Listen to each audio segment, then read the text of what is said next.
Estimados participantes, sean bienvenidos nuevamente a este tema de capacitación, el cual ha sido preparado con especial atención, no solo para compartir el conocimiento, sino para hacer un poco de conciencia de las prácticas tan importantes que nosotros podemos hacer en campo sobre lo que es la conservación del suelo y el agua.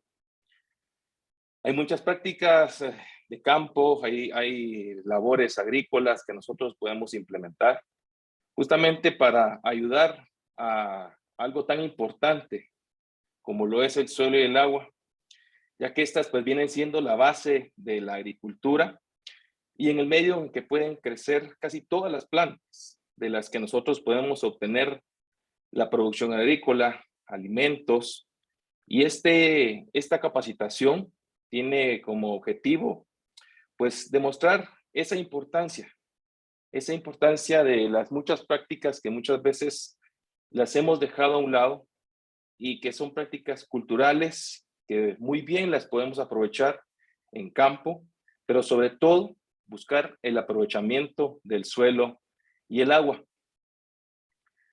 Si buscamos una definición, podemos decir que es el conjunto de acciones, medidas o estrategias que pueden estar destinadas a evitar o mitigar la degradación de los recursos del suelo y el agua. Así también es la búsqueda del mejoramiento, la recuperación, de una manera que pueda rendir o tener un mayor beneficio, de tal forma que pueda ser este colectivo teniendo un flujo sostenido de sus funciones. Es también la conservación del suelo y el agua, la protección, el mejoramiento y el uso de los recursos naturales, vivientes y no vivientes, y del ambiente de acuerdo con algunos principios que puedan asegurarnos los más altos beneficios económicos y también, ¿por qué no decirlo?, un beneficio social para la humanidad.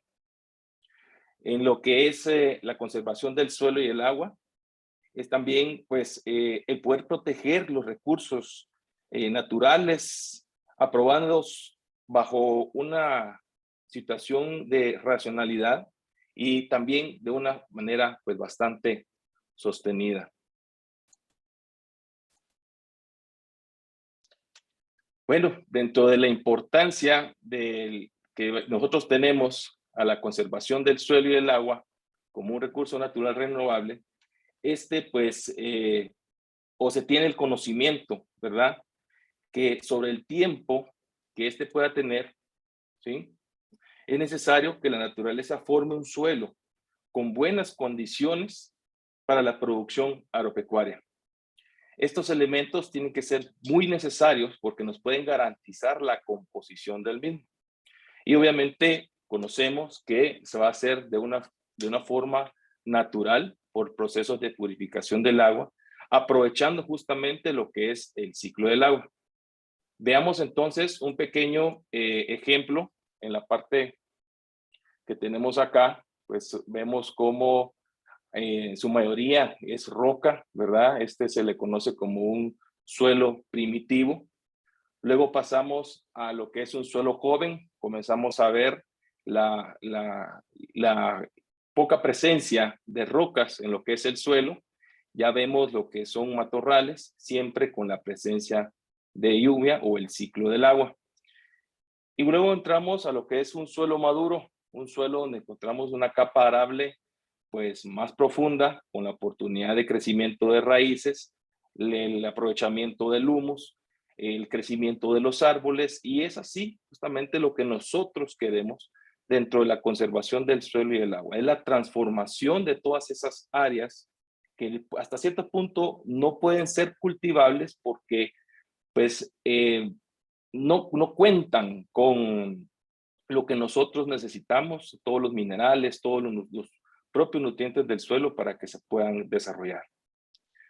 Y bueno, la conservación del agua, del suelo y del agua va a requerir también de una buena protección. Conocemos que cuando tenemos el aprovechamiento de los suelos, dependiendo del cultivo que nosotros vayamos a tener, también tenemos que darle esa protección, esa incorporación de los nutrientes o de la propia materia que nosotros podamos obtener del proceso de producción de los cultivos. Luego está el análisis o el manejo que nosotros le podamos dar a este propio suelo. No tenemos que olvidar, ¿verdad? La oportunidad que nos da el suelo de darnos nutrientes, de darnos esta muy buena producción en los cultivos. Y esto lo logramos gracias a una mejora continua.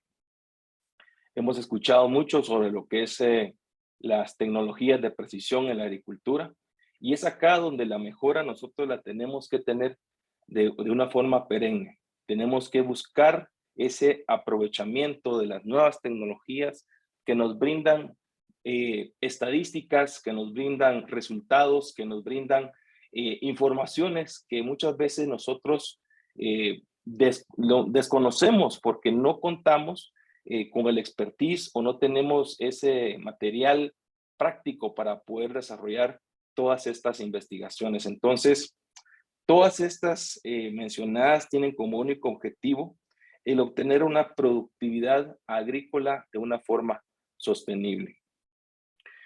Además, es muy necesario dentro de la producción agrícola sostenible el poder tener un uso racional de los recursos. Esta fotografía yo creo que nos hace ir a un lugar en el altiplano donde logran ellos tener un uso bastante racional del recurso, en donde pues aprovechan al máximo cada centímetro de las parcelas que tienen y que también le dan un uso bastante racional a todo lo que ellos están produciendo y cosechando. No olvidemos conocer los principios científicos, es decir, la formación del suelo, conocer qué es lo que tenemos, hacer algunos estudios por medio de algunas obtenciones de muestras de suelos para que nosotros podamos determinar qué es lo que nos hace falta o qué es lo que nosotros podemos incorporarle al suelo para que éste sea productivo. Siempre dentro de los factores que influyen en la conservación del suelo y agua, bueno, están todos los que son los factores sociales y económicos. En los sociales vamos a poner, por ejemplo, las culturas, que muchas personas, pues, por tener un respeto a su misma cultura, mantienen un mismo ciclo de cultivo, no hay una diversificación del mismo. También hablamos del factor económico, y este es básicamente el flujo de dinero, son las ganancias que se vayan a obtener de la producción que nosotros podamos tener. Luego encontramos que un factor importante es la tenencia de la tierra, y la tenencia de la tierra la vamos a ver que pueden existir desde un punto de vista privado, donde pues la mayoría de personas son los dueños. Luego está lo que es la parte comunal, ¿verdad? Donde un sector o un grupo de agricultores se unen para poder tener un espacio donde poder cultivar. Está también la de libre acceso, en donde no tiene un control privado ni comunal. Sin embargo, se corre el riesgo que cuando se tiene libre acceso siempre va a existir más de alguna persona que pues se haga cargo o que tenga propiedad sobre este terreno y se hagan labores o se tenga alguna implementación de alguna práctica agrícola que luego la vayamos a perder. Y luego está la estatal, ¿verdad? Está la que por medio de una ayuda gubernamental se cede o se arrenda alguna fracción de terreno para que muchas personas puedan hacer uso del mismo. Y vemos también el precio de los productos agrícolas en el mercado. Bueno, hemos sido golpeados por esta situación de la pandemia, como muchas industrias del otro lado, o los proveedores básicamente, no nos dan esa chance de poder continuar con las materias primas a un costo pues que al final al productor no se le vea golpeada en su bolsa. El precio es un indicador al final de la oferta y la demanda de la producción agrícola. ¿Qué tanta producción puedo tener? El mercado, ¿qué tanto me pueda estar pidiendo? ¿Y qué tanto yo puedo llegar a vender en algún momento?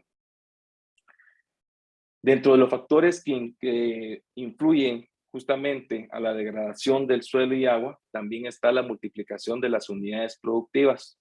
Volviendo al ejemplo de la producción en el altiplano, y pues, ¿por qué no mencionar también ya en varios lugares de nuestro país? Vemos cómo las unidades productivas van en aumento y van en aumento como también en el aprovechamiento que les están dando a cada sector o cada lugar que tengan a su cargo.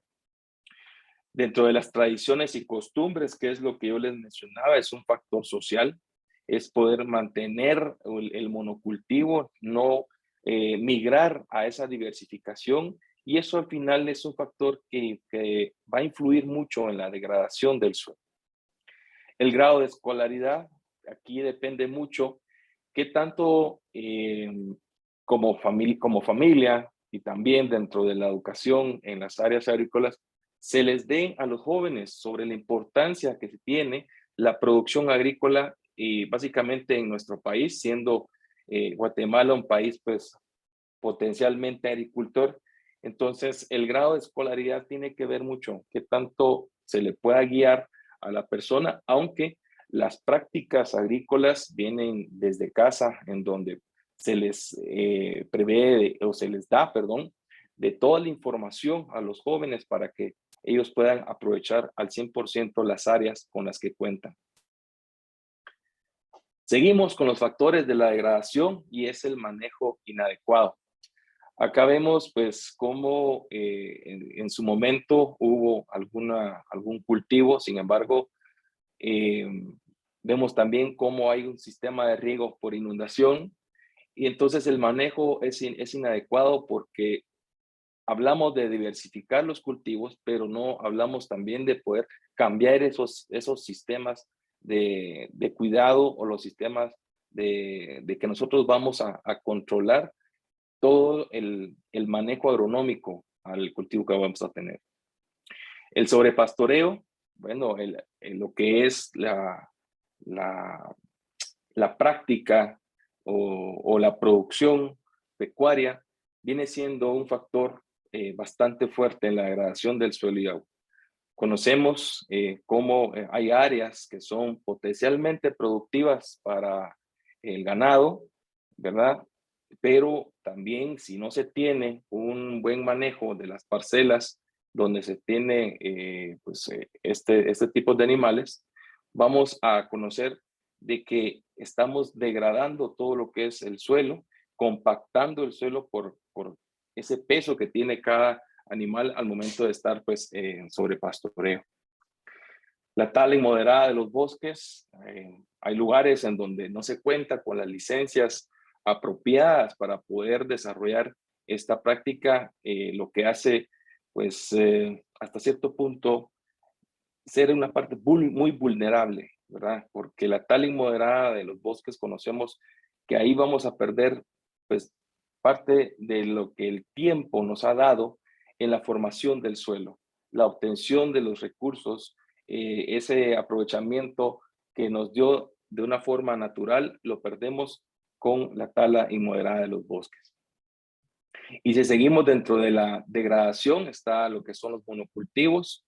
La no diversificación de los mismos también es un punto importante, ya que estamos utilizando siempre el suelo para una misma práctica y no estamos tratando la manera de poder hacer ese cambio dentro de las parcelas agrícolas. Muchas personas, agricultores, consideran que los suelos limpios son los mejores y no se dan cuenta que cuando hacemos este tipo de prácticas o cuando realizan este tipo de prácticas, son prácticas que nos llevan a una conservación de suelos a cero, ¿verdad? Vemos cómo hay pendientes bastante altas en terrenos pues con una inclinación muy alta y entonces esto da paso a que nosotros podamos tener una erosión del suelo bastante fuerte y es lo que vamos nosotros a ver más adelante. Otra situación es que carecemos muchas veces de una capacitación sobre las prácticas de conservación de suelo y agua. Las prácticas de conservación de suelos y agua no son prácticas que se han dado actualmente, sino que estas ya vienen por muchos años de antigüedad. Únicamente hemos perdido esta importancia de poder llevar el mensaje a las personas que trabajan a diario la tierra. No hemos tenido el tiempo de poder darles una pequeña capacitación, darles esta información de lo importante que es que hagamos algunas prácticas de conservación de suelos, ¿verdad? Vamos a mencionar algunas más adelante y que yo esperaría que podamos ponerlas en práctica. Y bueno, hemos hablado de lo que es la erosión del suelo y el concepto de la degradación del suelo se va a referir al proceso o los procesos ambientales que destruyen la estructura del suelo. Estos definitivamente van a afectar a la fertilidad, ¿verdad? Por ende, la calidad del suelo no va a ser la misma. Y los elementos clave que aceleran la degradación va a ser el agua y va a ser el viento. Veamos esta fotografía, cómo es pues bastante fuerte en cuanto a los resultados que podemos interpretar de la misma. Vemos como en una mitad de la fotografía un suelo pues bastante verde, un suelo fértil, y vemos al otro lado un suelo pues bastante degradado, un suelo muy utilizado, en donde podemos observar que ha existido una degradación bastante fuerte. Y dentro de las mismas causas que nosotros podemos tener en la erosión del suelo, está la que es por agua, o lo que reconocemos como erosión hídrica. La erosión hídrica, aunque nosotros no la consideremos como una causa pues, tan fuerte, o hayan personas que no la consideren así, vemos cómo es capaz de romper aquellas secciones de terreno que nunca creímos que fueran a terminar así, ¿verdad? Luego tenemos dentro de las causas el viento, o lo que le llamamos la erosión eólica, ¿sí? Cuando hay personas que consideran que estos suelos tienen que mantenerse siempre limpios, son suelos que así van a ser mejor productivos, pero luego tenemos que hay presencia del viento y ante estos factores naturales, definitivamente no vamos a tener el control que nosotros necesitáramos. Recordemos también que la erosión del suelo es una de las 10 principales amenazas identificadas, y esta pues lo vamos a definir como la remoción, como lo vemos en la fotografía, una remoción pues de una forma acelerada de la capa superior del suelo y de la superficie terrestre. Puede hacer esta a través del agua y también puede hacer esta a través del viento. Y en la erosión hídrica vamos a tratar de interpretar un poco de qué es lo que pasa minuciosamente con una gota de agua, ¿verdad? Estamos viendo una gota de agua y en la parte de abajo lo que viene siendo partículas de suelo. Entonces, ¿necesitamos del agua de lluvia? Claro que sí, para todos los cultivos que vamos a tener. Sin embargo, en los suelos donde no tenemos protección, vamos a conocer que al menor impacto de esta gota, lo que hace es romper todas las partículas del suelo. Y si la lluvia definitivamente es una lluvia mucho más constante, ¿verdad? Cuando ya tenemos una precipitación pluvial muy alta, ya vemos cómo las partículas del suelo se comienzan a arrastrar, comienzan a ser erosionadas de una forma hídrica. Y si a eso le sumamos que seguimos teniendo mucho mayor impacto, ¿verdad?, de agua por lluvia, vemos cómo sigue entonces rompiendo cada una de las 4 fases de la erosión. Eso era en relación a la erosión hídrica. Si hablamos de la erosión eólica, bueno, este va a ser el desgaste de las rocas o la remoción del suelo debido a la acción del viento. Veamos cómo el viento entra por el lado izquierdo y vemos cómo es el inicio del movimiento de las partículas, ¿verdad? Luego, con la acción del viento o a mayor viento, comenzamos a ver la formación de polvo o el transporte de las mismas partículas. Estas vienen rodando, provocando un nombre como se le llama saltación, y podemos ver cómo en un fondo o en algún lugar donde ya no logran pasar porque ya tenemos una mayor cantidad de partículas pues reunidas, vamos a tener ahí todo el arrastre de la erosión eólica que pudimos haber tenido por los altos o por el fuerte viento que pudimos haber tenido, ¿verdad?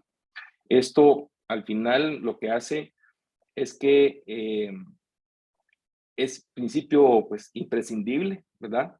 Porque la roca se puede ir rompiendo, se puede ir arrastrando e yéndose a lugares en donde nosotros no lo vayamos a poder aprovechar. En algunas propiedades del suelo que afectan el proceso de erosión, debemos recordar que la textura o la proporción en que se encuentran las partículas primarias formando un suelo es bastante determinante, ¿verdad? Y esto es porque la cantidad de arcilla en el suelo es un factor de resistencia a la erosión. Si el suelo carece de arcilla, entonces vamos a tener un problema bastante fuerte con el tema de la erosión eólica o la erosión hídrica. Luego, la forma de la unión de estas partículas del suelo va a influir mucho en lo que es el amortiguamiento de la erosión. Vemos entonces cómo hay partículas del suelo, ¿verdad? En este caso, la arcilla, tenemos la arena y la materia orgánica.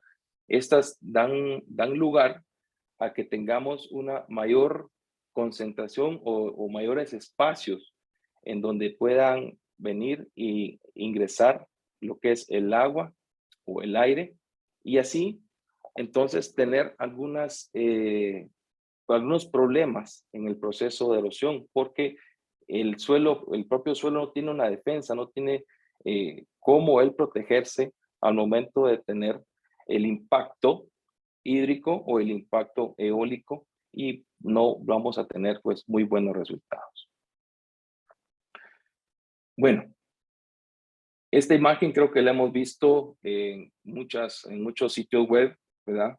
Pero es importante que nosotros llevemos el mensaje en donde consideremos, ¿verdad?, que un suelo profundo, como lo vemos acá, con estructura granular, con una buena porosidad, tendrá una habilidad muy buena para poder infiltrar la mayor cantidad de agua.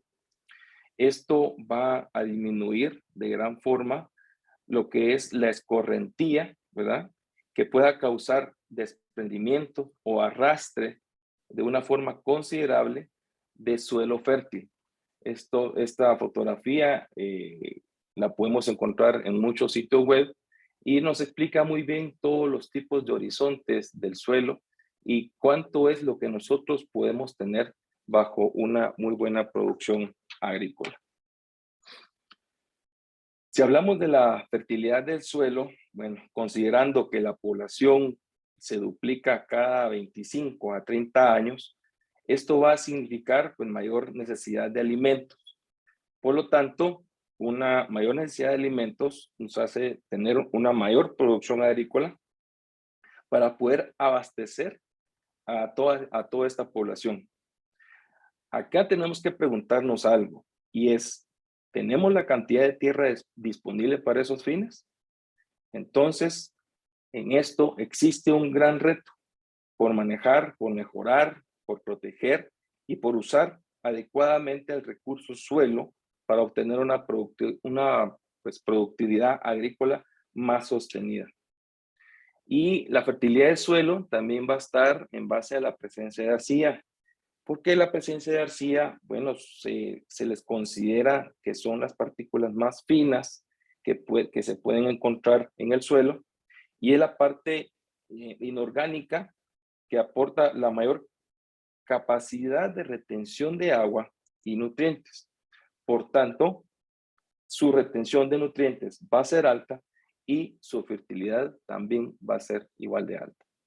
No olvidemos la materia orgánica, que es un factor muy importante para la fertilidad del suelo. Y es ahí donde quiero retroceder a la imagen que les mencionaba sobre la tala inmoderada o de los suelos limpios que conocemos que muchos agricultores mencionan, y en realidad no es que sea un suelo limpio, es un suelo que está perdiendo todas sus propiedades para que pueda ser productivo, ¿verdad?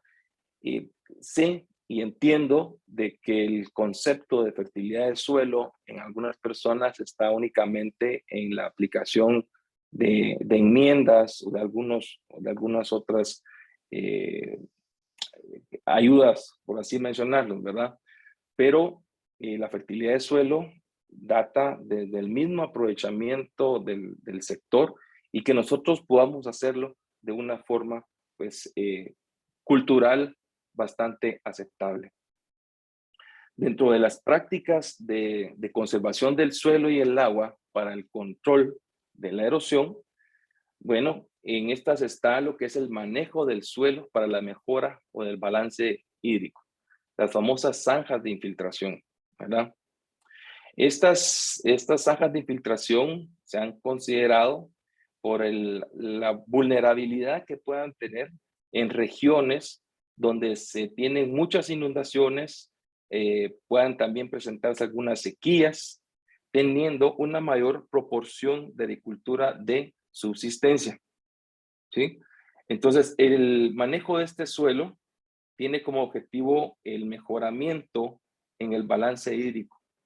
En estas zanjas de infiltración, nosotros podemos tener la mayor capacidad de retención, no solo del suelo, sino que también del agua que nosotros podamos obtener de la parte alta de la montaña.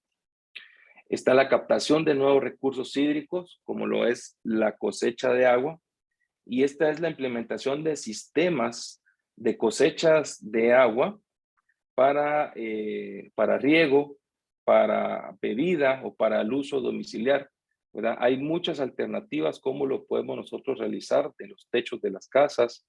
Podemos también hacer uso del nivel ENA y algunas otras alternativas para lo que es la captación del recurso hídrico. Luego tenemos lo que es la disminución y control de la degradación del suelo por el tema del acero labranza. En lo que es la acero labranza, bueno, es una técnica que al final cuesta mucho poder interpretar, ¿verdad? Básicamente en personas donde, reitero, la intención es ver siempre un campo limpio, pero no se dan cuenta que esa misma incorporación de los desechos, de los rastrojos que puedan tener al suelo, es siempre o viene a ser una incorporación de materia orgánica a la misma parcela que ellos puedan tener, minimizando, por ende, la incorporación de fertilizantes o de enmiendas que el mismo suelo vaya a requerir por la falta de los nutrientes para poder dárselo a la planta. Lo que es la materia orgánica, pues siempre va a ofrecer una mayor conservación del suelo, ¿verdad? Va a tener una mayor retención de humedad. Las labores de preparación del suelo van a ser menores y por ende el consumo de combustible cuando se utilizan ya una maquinaria para poder hacer alguna limpieza va a ser mucho menor. Y siempre dentro de la conservación del suelo, el control de la erosión, hablamos de lo que son las barreras vivas. Y las barreras vivas, pues es una práctica de conservación que consiste en sembrar hileras de plantas perennes o de plantas de crecimiento denso, ¿verdad? Algunas plantas, por mencionarles ejemplos, está el zacate guinea, la piña, caña de azúcar, el vetiver, isote, perdón, y entre otros, ¿verdad? Hay muchas plantas que pueden también servir como barreras vivas, y también tenemos lo que son, dependiendo pues la pendiente de los terrenos, hay plantas que podemos sembrar como lo son el gandul, ¿verdad? Y el pito, que también es muy bueno, que son arbustos que logran retener grandes cantidades de terreno por las raíces tan fuertes que tiene, pero que es una conservación de suelo bastante aceptable y adaptable para todos los sistemas de producción que nosotros vayamos a tener, ¿verdad? Bueno, hablamos de lo que fueron las barreras vivas, ahora vemos lo que son las barreras muertas, y estas barreras muertas también les han llamado muros, ¿verdad? En su mayoría vemos cómo se construyen muros de piedra, y estos consisten en poder contener, ¿verdad? Todo ese material que viene de la parte alta de las montañas. Las barreras vivas en relación con las barreras muertas es que estas sí podemos nosotros integrarlas en lugares donde tengamos un acceso a que las pendientes sean un tanto húmedas o buscar esa captación de agua de lluvia. Con las barreras muertas las vamos a utilizar únicamente en los lugares donde nosotros tengamos esa materia prima que vendría siendo la propia piedra, ¿verdad?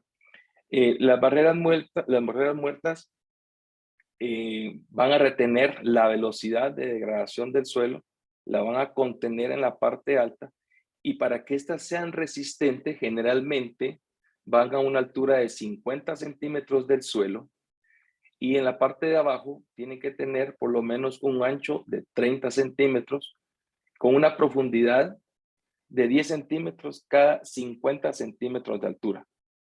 Vean qué tan importante es entonces que nosotros llevemos el mensaje o tengamos el recordatorio de lo que alguna vez conocimos y practicamos sobre lo que fueron las barreras muertas. Dentro de las acequias de ladera, bueno, estas vienen siendo unas estructuras de conservación de suelos que vienen a retener casi el 100% de los sedimentos producidos por erosión hídrica, y pues las dimensiones de estas pueden ser entre 75 a 1 metro de profundidad. Estas son conocidas también como canales de desagüe con poca caída, que pueden cortar una pendiente, como lo estamos viendo acá, y sacan el agua de escorrentía fuera de las parcelas. Estas mismas escorrentía puede ser dirigida a drenajes naturales que no vayan a tener ningún problema, o canales artificiales de riego que estén bien protegidos. Sí van a requerir de mantenimiento porque, como les decía anteriormente, retienen el 100% de los sedimentos, entonces esto se nos va a ir asolvando con el tiempo y va a ser necesario que le podamos dar ese mantenimiento para poder tenerlas siempre disponibles. Son bastante eficientes en el control de la erosión hídrica, y algo que tenemos que tomar en cuenta es que no son recomendadas en terrenos con textura arenosa, porque sabemos de que se nos desboronaría todo el trabajo que estamos realizando. Vean estas imágenes y tomemos en cuenta que la conservación del suelo y el agua va a ser la disciplina o la ciencia que estudia las causas que provocan erosión. Esto lo podemos plantear bajo un control adecuado y que podamos establecer estos sistemas de protección para la erosión eólica o erosión hídrica del suelo. En lo que se refiere a la cosecha de agua como una de las alternativas de protección de nuestros terrenos, en muchas partes del mundo se está sufriendo básicamente, ¿verdad?,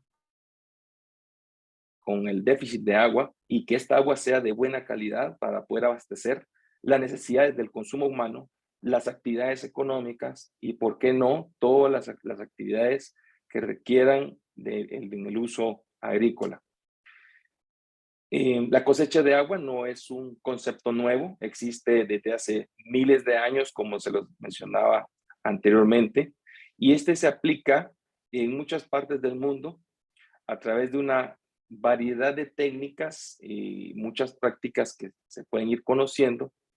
Estas tienen como finalidad pues el tener el manejo eficiente e incrementar la interceptación o la retención en conjunto con todo lo que vendría siendo el almacenamiento del agua de lluvia.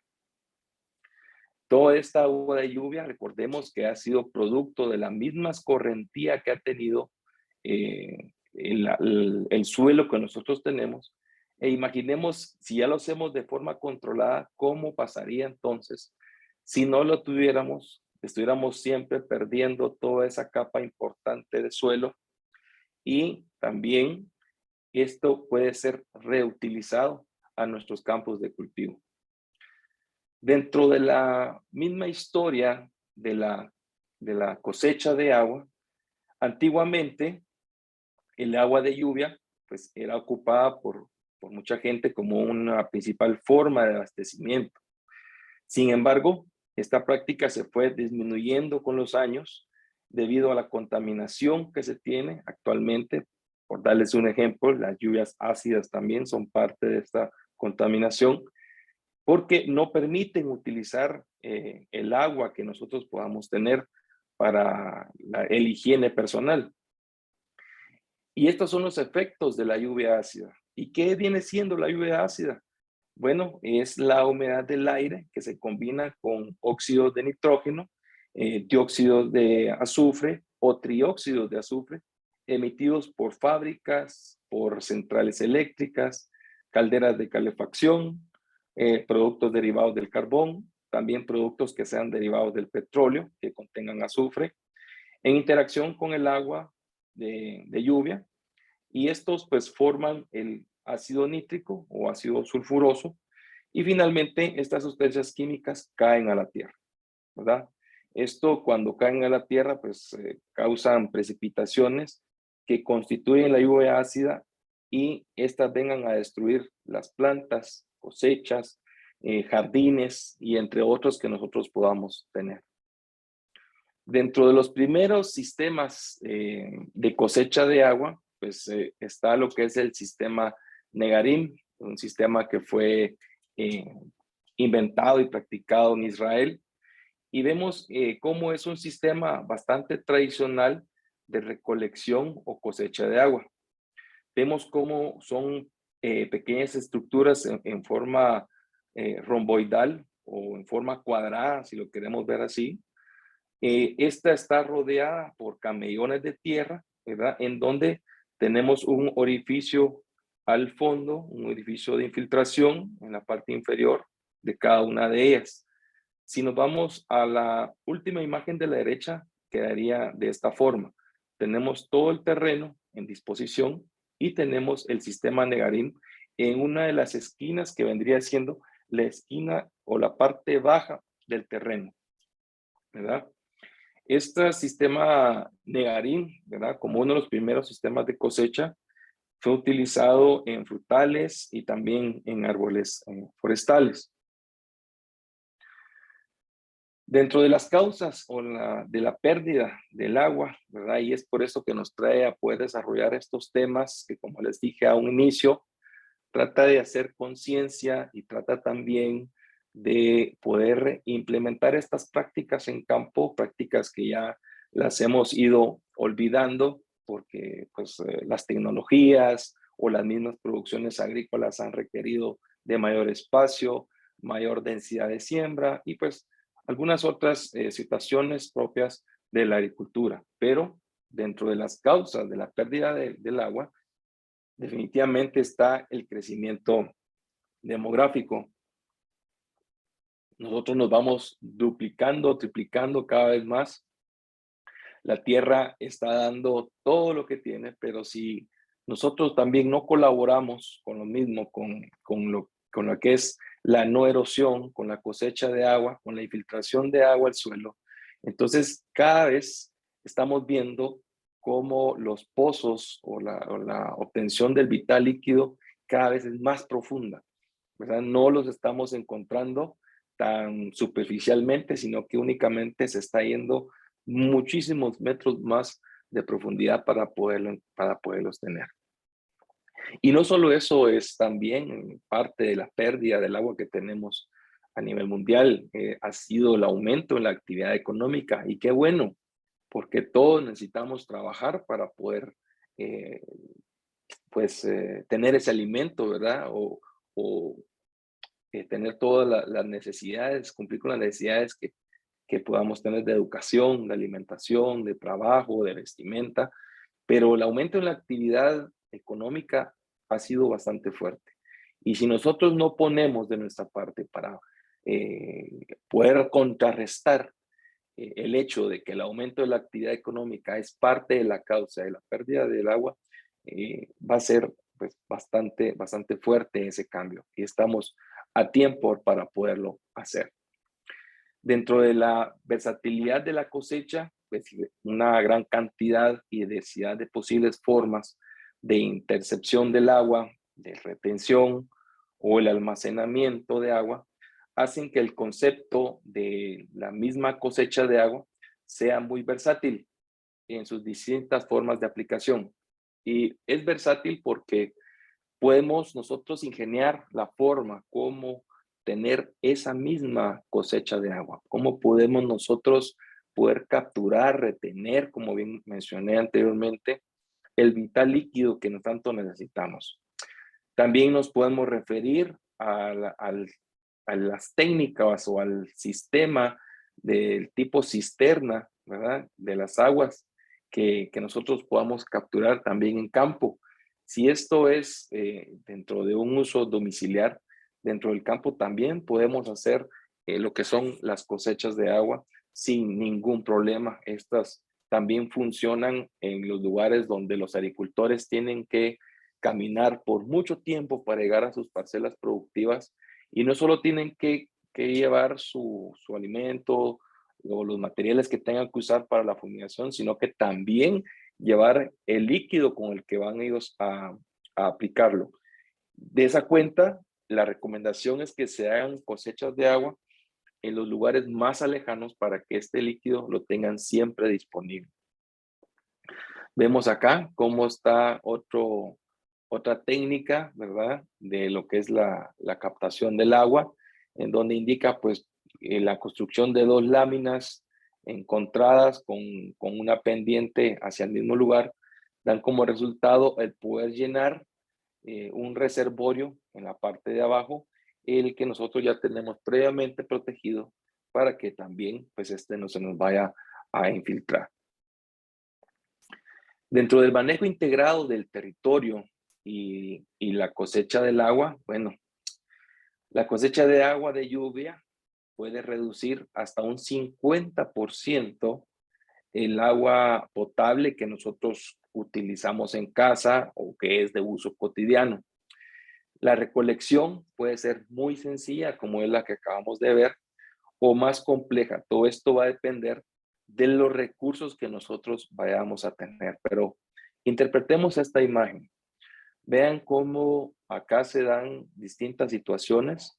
Vemos cómo se ha sectorizado una parte de terreno que está totalmente limpio, que efectivamente vamos a tener cierta erosión.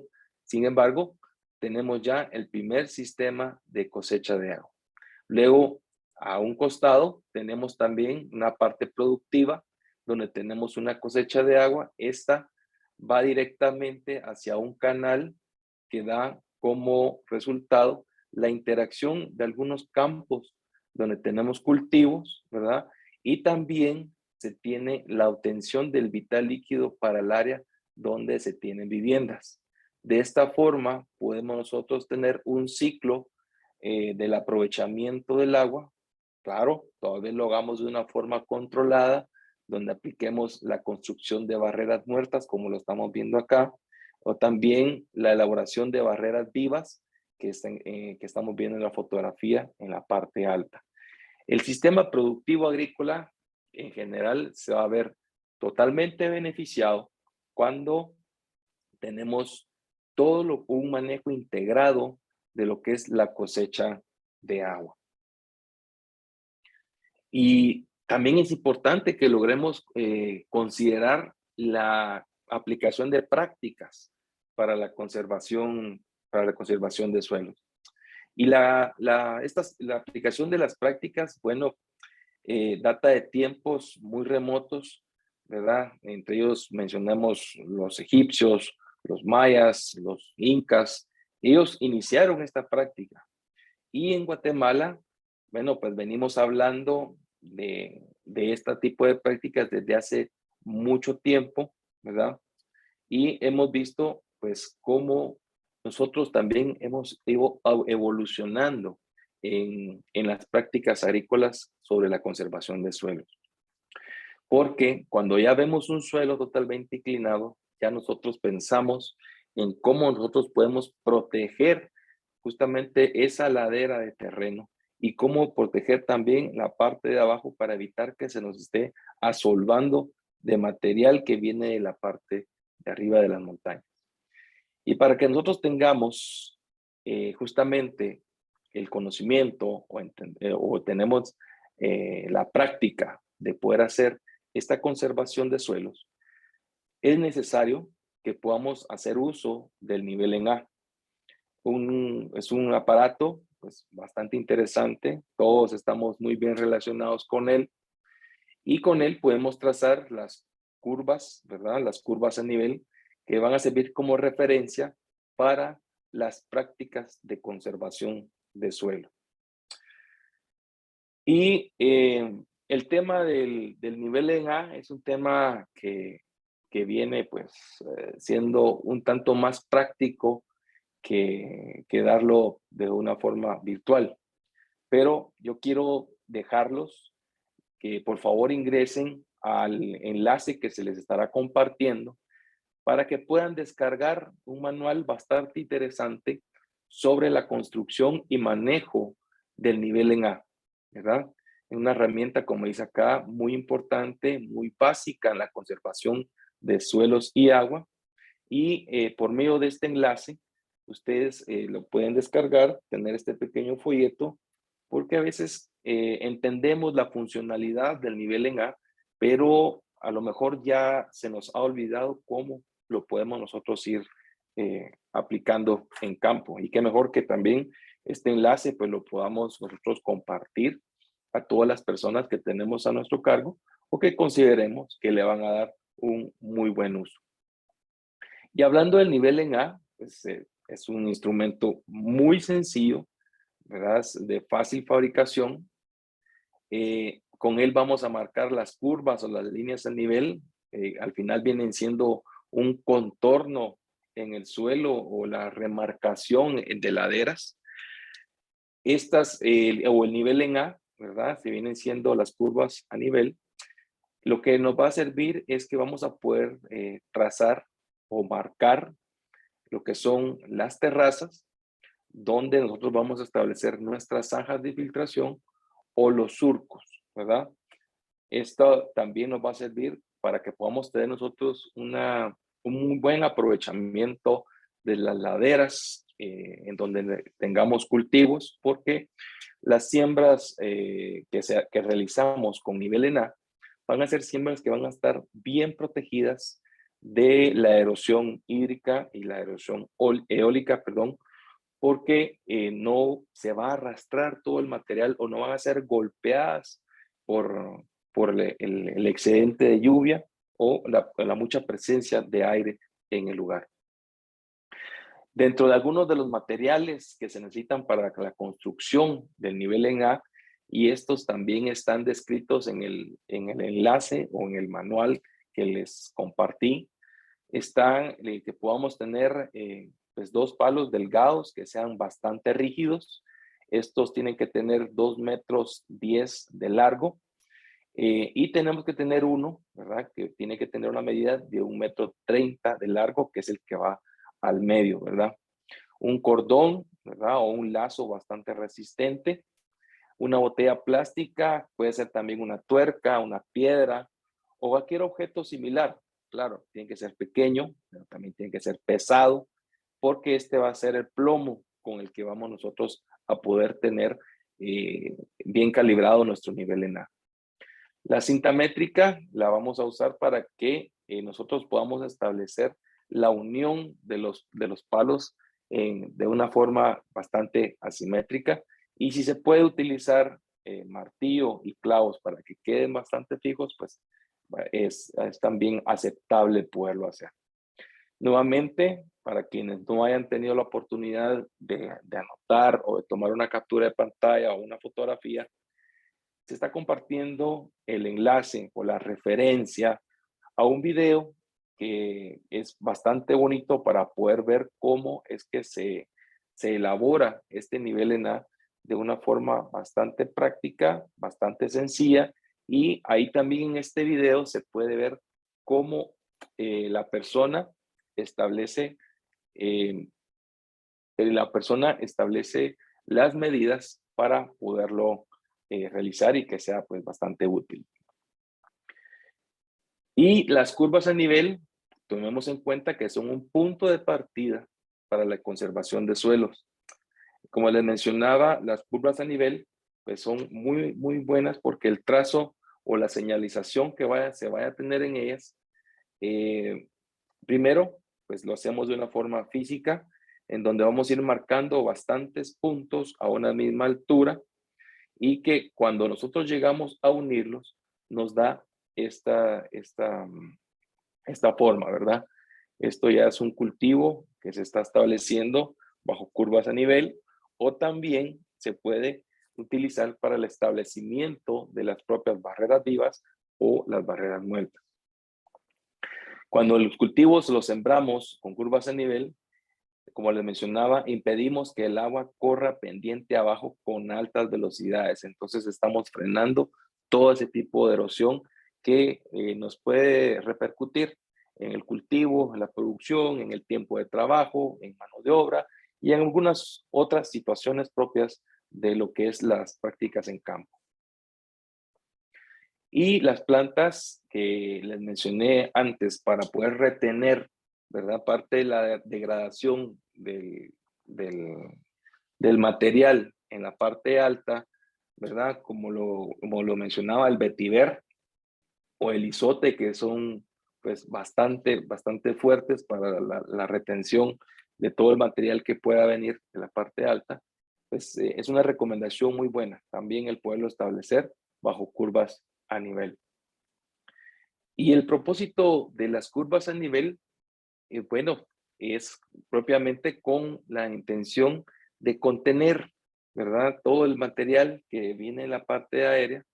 También es la construcción de acequias o la construcción de algunas laderas de protección, la construcción de bordos o contornos en donde tengamos la retención de agua o que le podamos dar esa desviación que necesitamos a las aguas pluviales. Acá también les dejo una lámina con una información que logré encontrar sobre la distancia entre curvas en la pendiente, ¿verdad? Es una tabla de distanciamiento para curvas a nivel donde nos indica que según el declive del terreno, expresado en porcentaje, ¿verdad?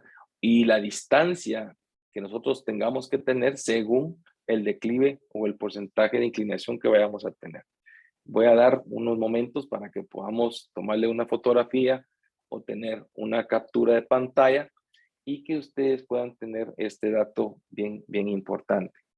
Esto pues ha sido preparado por técnicos en la materia, se han hecho muchos estudios, muchas prácticas bastante minuciosas, por lo que consideraría que puede ser una normativa de una actividad propiamente agrícola.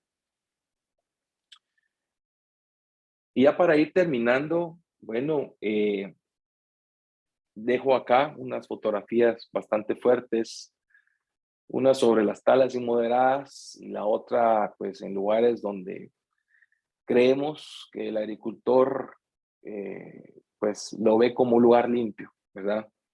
Pero si continuamos talando de una forma inmoderada los bosques y utilizamos estos terrenos con pendientes bastante fuertes para cultivos, llamémosles limpios, y en ninguno de los dos vamos a implementar prácticas de conservaciones de suelos y agua, seguramente damos paso a que las condiciones sociales, las condiciones económicas y las condiciones de la población en general cada vez va a ser más difíciles.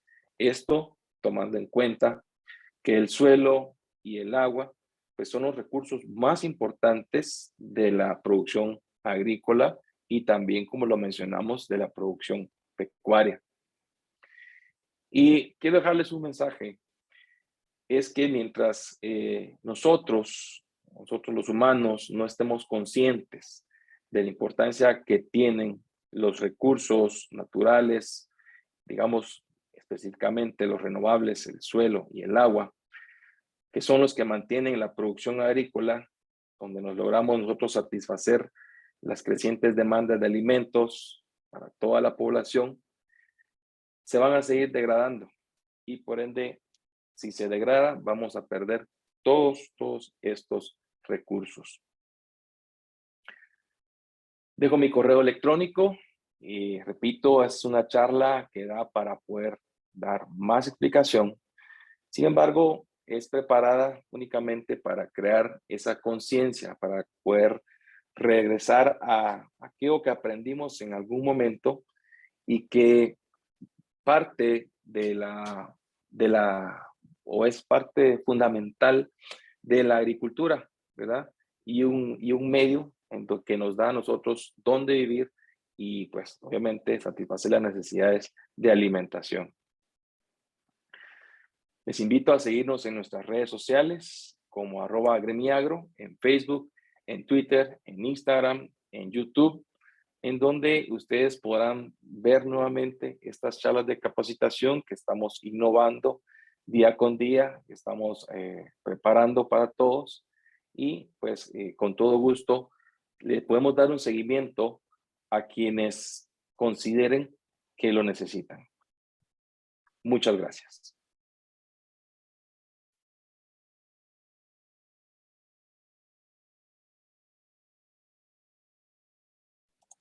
Vamos a dar paso a las preguntas, si es que hay por acá. Solo voy a revisar en preguntas y respuestas. Vamos a ver. Gracias a quienes estuvieron escribiendo, en esta oportunidad me apoyaron, así es que yo creo que ya fueron compartidos los enlaces. Saludamos a todos los profesionales que se conectaron. Claro que sí, las 4 fases de la erosión. Gracias, Leonel, por la anotación. Qué bueno, Jorge, que se logró conectar. El link ya fue compartido, Charlie. Yo creo que ya está ahí. Si no, pues por favor, nos indica. Un fuerte abrazo para el ingeniero Frei Calderón, con mucho aprecio.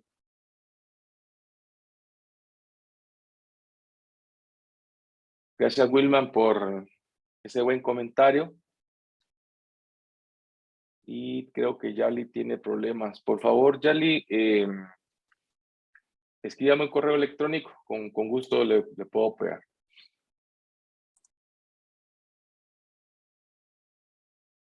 José Olmedo, gracias por la consulta. La rotación de cultivos la podemos tomar como una práctica de conservación de suelos. Definitivamente sí, José.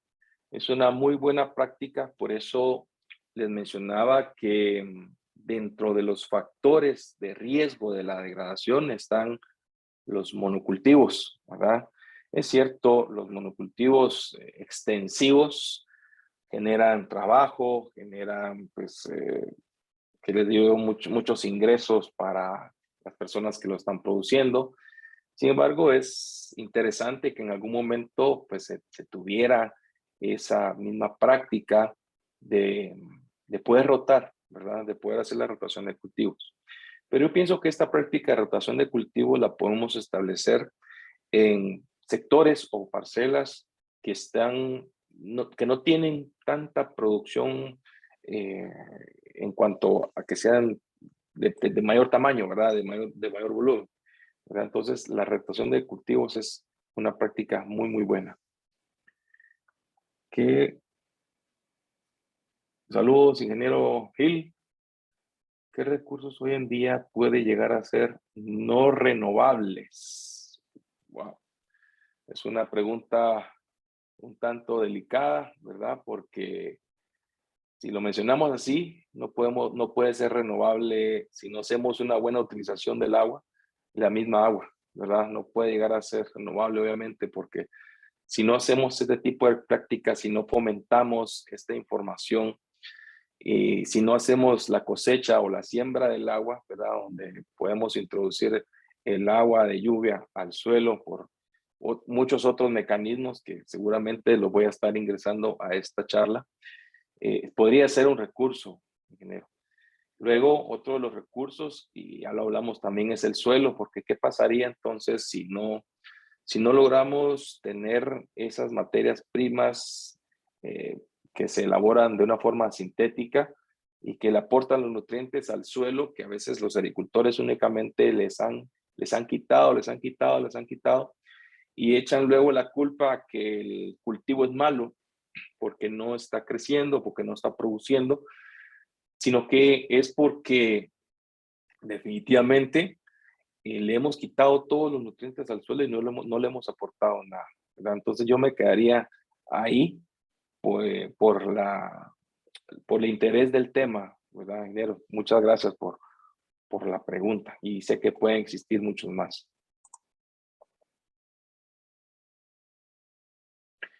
Bueno, aquí ya hay algunos comentarios a los cuales también agradezco el interés que tienen, ¿verdad? Y porque seguramente están trabajando en ello, ¿verdad? Y nuevamente, Leonel nos dice que los cultivos de temporada es la mejor rotación. Muchas gracias. Eh, no entiendo, Benito, la consulta. Saludos. ¿Por qué en el Naranjo Frontera no llueve con frecuencia si está rodeado de montañas de la Laguna del Tigre? Bueno, no sé, la posición geográfica tendría algo que ver, pero ahí sí no tendría yo cómo poder eh, tener esa consulta, Benito. Me quedo con la duda y vamos a ver por qué pasa ese fenómeno. Y sí tiene razón, está rodeada de montañas, pero la precipitación pluvial no es la que uno pensaría. No sé, Cristian, si querés abordar alguna o apoyar en algún tema que consideres que se haya tenido por alto. Bueno, Luis, la verdad es que el tema es un tema muy interesante y como lo mencionaste varias veces, lo más importante tal vez del tema es que tenemos que preocuparnos precisamente por la conservación de nuestros recursos. Pensemos primero en el suelo, luego en el agua, los bosques, el aire y todo lo que existe y que nos permite la vida, porque creo que esa es una de las razones por las cuales este tema hay que recordarlo y porque se nos olvida y tener esa conciencia y preocupación de que las futuras generaciones estén todavía más en contacto y tomen acciones más serias que las que se están tomando actualmente. Así es que la invitación es una invitación importante para que todos investiguemos y todos contribuyamos a que no se degrade tan rápido nuestro ambiente y con las pequeñas acciones sumadas se logran grandes logros en nuestro medio. Así es que a mí me parece que el tema pues puede ser tal vez para algunos muy obvio o muy sencillo, pero la verdad es que es un tema muy complejo y que tiene que cambiar nuestra manera de pensar y de sentir, porque al final de cuentas hoy tenemos en nuestras manos la moneda con la cual vamos a pagar nuestro futuro y si no aprovechamos esas monedas adecuadamente, no vamos a tener un futuro muy agradable. Así es que creo que más que complementar el tema, Luis, es invitar a todos para que estemos conscientes de que está en nuestras manos nuestro futuro y depende qué tan responsables seamos, así va a ser el futuro. Así es que gracias por la oportunidad para comentar. Y sí, hay mucho que investigar, hay mucho que leer, hay muchos videos muy bonitos en YouTube muy interesantes. Si se pone pues el tema de conservación de agua, conservación de suelos, hay muchas cosas que se pueden aprender y se pueden seguir muchas páginas web donde se llevan los controles y se tienen sugerencias, sobre todo para los sistemas de recolección de agua. Les comentamos que en un futuro estaremos desarrollando pues unas capacitaciones y unas herramientas para poder hacer implementación de sistemas sencillos que nos permitan conservar el agua de lluvia que es tan importante para un montón de usos, tanto domésticos como agrícolas. Así es que es una invitación para que estén pendientes de estos temas en el futuro. Y con eso me despido, Luis. Gracias por el tema, gracias por hacernos pensar, gracias por contribuir con estas inquietudes y que sigan adelante y que compartan toda esta información. Muchas gracias, Cristian. Agradezco mucho también. Y como lo mencionaba Cristian, pues el siguiente paso de este tema es poder desarrollar uno en donde veamos ya lo que es la especificación de todos esos sistemas de captación, de cosecha de agua, de una forma más técnica, ¿verdad? Porque si bien es importante conocer qué es lo que pasa de fondo, qué es lo que vimos hoy sobre la conservación del suelo y agua, y que también nosotros dentro del gremio, dentro no solo agrícola, sino que también dentro de la importancia de la educación que justamente estamos teniendo, el traslado de la información con ustedes para nosotros es de vital importancia porque consideramos que este tema va a resonar. Es un tema que seguramente lo vamos a retomar dentro de los salones, lo vamos a retomar dentro de nuestras prácticas agrícolas, ¿verdad? Para poder ir haciendo ese cambio, esa labor hormiga, ¿verdad? Para que también nosotros podamos devolver a esta tierra un poco de lo mucho que nos ha dado. Saludo a Aníbal López, me hace una consulta, el suelo y el agua son patrimonio nacional. ¿Hay alguna ley que trate específicamente sobre el tema de un reglamento nacional de ambos? Bueno, Aníbal, es una pregunta muy interesante que de hecho la voy a agarrar, la voy a adoptar para mí, para poderla establecer en una próxima charla de capacitación con este tema, en donde hagamos ver, ¿verdad?, si existe o no un reglamento nacional. No tengo presente si exista, ¿verdad? Pero lo vamos a investigar. Es bien importante también tocar temas legales, siento yo, ¿verdad? Que también veamos que han habido iniciativas para poder regular o para poder tener esto. Solo se escucha la famosa ley de aguas que se establece a las municipalidades, a caficultores, a todos los que hacen uso del vital líquido, pero que exista específicamente no tengo en mente, pero muchas gracias por ese aporte, como la rotación de cultivos que también nos mencionaron, ¿verdad? Y van a ser anotados para ser agregados. Y esa es la finalidad de estas charlas de capacitación, que también nosotros podamos aprender de los que están directamente en campo, de los que están ahí desarrollando todas las prácticas agrícolas, ¿verdad? Entonces, para mí es un total gusto el poder llevar estos temas de capacitación. Que gracias, David, por la anotación. Buen tema. Se da en el curso de planeación y uso de la tierra. Ese curso es un curso específico, David. Me gustaría conocerlo para tenerlo en cuenta. Voy a agradecerle mucho me pueda brindar esta información. Gracias, Jacqueline. Y bueno, yo me quiero despedir también. Yo creo que ya estamos sobre el tiempo. Deseándoles lo mejor. Muchas gracias por esas observaciones. En lo personal, pues me sirven para alimentar toda esta información que estamos dando, ¿no? Y pues es un gusto siempre participar con ustedes, como hizo Cristian, esperando que podamos tener más réplicas de esto y poder ir puliendo más un tema tan interesante como es el que vimos hoy sobre la conservación del suelo y el agua. Deseándoles siempre lo mejor a cada uno de ustedes de parte de la Gremial de Proveedores de Insumos Agrícolas Gremiagro, agradeciendo a ENCA y a CENAF por la oportunidad de haber estado con ustedes. Nos vemos el próximo jueves con un nuevo tema de capacitación. Hasta pronto.